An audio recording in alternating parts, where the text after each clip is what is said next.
بسم اللہ الرحمن الرحیم والذی بعث فی الامیین رسولا منہم یتلو علیہم آیاتہ ویزکیہم ویعلمہم الکتاب والحکمہ۔ آج ہم بات کرنے جا رہے ہیں کہ اسلام کے ماننے والے دنیا کے اکثر حصوں میں پریشان ہیں، کہیں ان کی جان محفوظ نہیں ہے،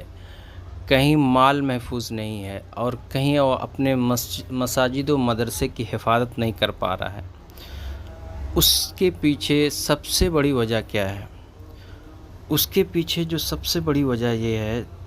جو میں نے آیت تلاوت کی ہے اس میں بتایا گیا ہے کہ وہی ہے جس نے ناخواندہ لوگوں میں سے ایک رسول بھیجا جو ان کو اس کی آیات پڑھ کر سناتا اور ان کا تزکیہ کرتا اور انہیں کتاب و حکمت سکھلاتا، حالانکہ اس سے پہلے وہ کھلی گمراہی میں تھے۔ یعنی اس میں جو سب سے بنیادی چیز ہے کہ حکمت، اسلام کے ماننے والے میں حکمت کا ہونا ضروری ہے، جبکہ دوسری ایک حدیث میں آتا ہے کہ مومن کی فراست سے ڈرو، مومن اللہ کے نور سے دیکھتا ہے۔ یعنی حکمت اور فراست اگر مومن میں نہیں ہے، اسلام کے ماننے والوں میں نہیں ہے، تو وہ پریشان ہوگا۔ اور سب سے بڑی بنیادی وجہ یہ ہے کہ سوچنے کا طریقہ بدل گیا ہے۔ ہم سوچتے کیسا ہیں، جس طرح ہم سوچیں گے ویسے ہی ہماری زندگی یا ہماری جو قوم ہے، اسلام کے ماننے والے ہیں یا انڈیویجول کوئی ایک فرد ہو، اس کی زندگی اسی پیرائے پہ چلے گی۔ جب آپ کا سوچنے کا معیار یہ ہو جائے کہ آپ اس چیز کو سوچیں جو آپ کی عقل قبول کرتی ہے، یعنی آپ کی عقل میں جو چیز سمجھ میں آتی ہے کہ ہاں یہ فائدے کی چیز ہے اور یہ نقصان کی چیز ہے، اور اس کے علاوہ جو چیزیں ہیں وہ بے معنی ہے، بیکار لگتی ہیں، چاہے وہ خیر کا کام ہو، یعنی سچ بولنا، عہد وفا کرنا، ایمانداری کرنا، ادب و حیا، شرم، یہ کیا چیز ہے، اس پہ آپ فوکس نہیں کریں گے۔ آپ کا فوکس یہ رہے گا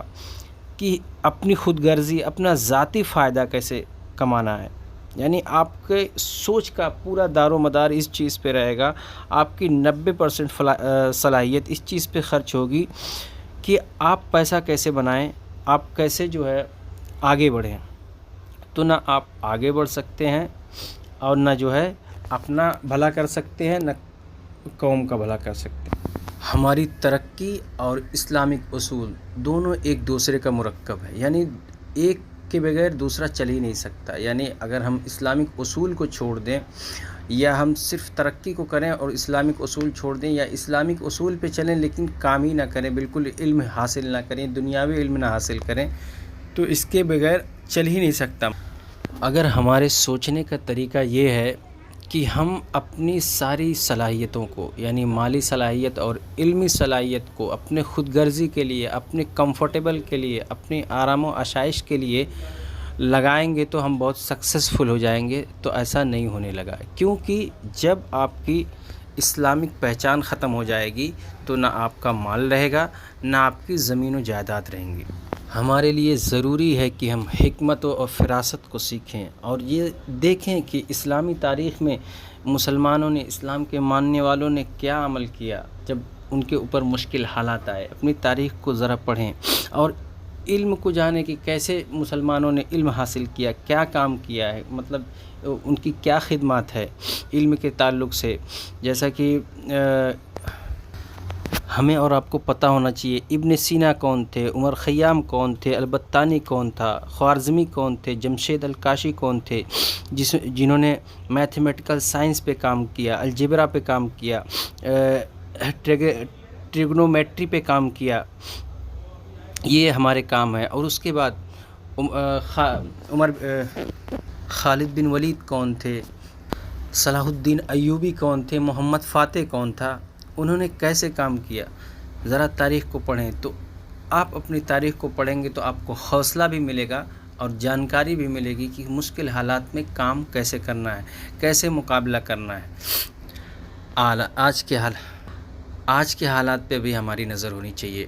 آج پوری دنیا میں مذہبی کلیش چل رہا ہے، پوری دنیا میں دینی نفرت چل رہی ہے، اینٹی اسلامک تحریکیں چل رہی ہے، سفید فام تحریکیں چل رہی ہیں، اس کے پوری دنیا میں ایک بار پھر سے ڈکٹیٹرشپ آ رہی ہے۔ پوری دنیا میں ایک اکنامک کرائسس آ رہا ہے، بھوک، افلاس، بھوکمری، یہ سب بہت ہی زیادہ پھیلنے لگا۔ اس لیے ہمیں چاہیے کہ ہم اپنے کاروبار اور تجارت اور معاشیتی پروگرام کو سودی کاروبار سے بالکل الگ کر لیں، کیونکہ اس میں سودی کاروبار میں ہمیں کوئی نفع نہیں ہونے والا۔ یہ ہمیں ایک ایسے دلدل میں ڈھکیل دے گا جس سے ہم کبھی نکل ہی نہیں سکتے، کیونکہ قرآن میں اللہ تعالیٰ نے فرمایا ہے کہ وَمَنْ أَعْرَضَ عَنْ ذِكْرِي فَإِنَّ لَهُ مَعِيشَةً ضَنْكًا، جس نے میرے ذکر سے یعنی قرآن سے اعراض کیا تو اس کی جو ہے معیشت کو ہم تنگ کر دیں گے، بھوکمری کا شکار کر دیں گے، افلاس کا شکار ہو جائیں گے آپ۔ ہائی ٹیک تعلیم کو سیکھیں ضرور، لیکن ویسٹرن کلچر کو اپنا حصہ نہ بنائیں، ویسٹرن کلچر کو نہ اپنائیں۔ جسمانی اور ذہنی طور پہ خود کو مضبوط کریں، اور انفاق فی سبیل اللہ یعنی ایسے لوگوں کی پیسے سے مدد کریں، کم سے کم کچھ نہیں کر سکتے تو جو لوگ اسلام کے لیے، دین کے لیے کام کر رہے ہیں ان کی خدمت کریں، ان کا سہارا بنیں، جو ہو سکے اللہ کے راستے میں خرچ کریں۔ آپ خود کر سکتے ہیں، آپ کے اندر یہ صلاحیت ہے تو خود کریں، اور اگر نہیں کر سکتے تو جو لوگ کام کر رہے ہیں اس کو سہارا دیں، اس کی ہیلپ کریں۔ آنے والے حالات کی تیاری ہمیں کرنی پڑے گی، کیونکہ ہم ذہنی طور پہ اگر خود کو تیار نہیں رکھیں گے، زائنسٹ لابی پوری دنیا میں سرمایہ دارانہ نظام کو ختم کر کے کمیونزم کے معاشی نظام کو لانے جا رہے ہیں۔ ڈیجیٹل کرنسی کے ذریعے انہوں نے ایسا فراڈ کر رکھا ہے جس کے پیچھے کوئی ریئل ویلتھ ہے ہی نہیں۔ اس کے پیچھے جب چاہے یہ اس کو بند کر دیں اور آدمی روڈ پہ آ جائے۔ اس سے پہلے دنیا میں چاندی کے سونے کے سکے چلا کرتے تھے، اس کو کسی بھی حالت میں جنگ ہو، بھوکمری ہو، کسی بھی حالت میں انسان کہیں ہجرت بھی کر جائے تو وہ اس کا استعمال کر سکتا ہے، کیونکہ اس کی قیمت کبھی ختم ہی نہیں ہوتی۔ لیکن اس سے پہلے انہوں نے 100 سال پہلے 1914 میں فراڈ کیا پیپر کرنسی لا کر۔ 1971 تک تو یہ کہتے رہے کہ وہ ڈالر کے پیچھے سونا ہے، یعنی جب چاہیں آپ ڈالر کو لے جائیں اور سونا لے کے چلے آئیں۔ 1971 کے بعد انہوں نے فری پرنٹنگ پریس کر دیا، جتنے چاہے ڈالر چھاپنے، اس کے پیچھے کوئی فرق نہیں پڑتا، سونا ہے نہیں ہے، سونا نہیں ملے گا، یعنی یہ بھی سسٹم ختم کر دیا کہ آپ جب چاہیں جتنا چاہیں سونا لے لیں۔ کمیونسٹ نظام جو یہ لانے جا رہے ہیں اس میں یہ سب سے بڑا فراڈ کریں گے ڈیجیٹل کرنسی میں، اور پوری دنیا کی معیشت کو یہ کنٹرول کر لیں گے، چاہے وہ انفرادی ہو یا پوری مجموعی طور پہ، پورا کنٹرول ان کے ہاتھ میں رہے گا۔ اس لیے ہمیں سودی کاروبار سے بچنا ہے اور ریئل ویلتھ کو جمع کرنا ہے، اور ویلتھ یعنی جو پیسہ ہمارے پاس جمع ہو رہا ہے اس کو صحیح جگہ پہ استعمال کرنا ہے، خود کی ذاتی آرام و آرائش کے لیے نہیں،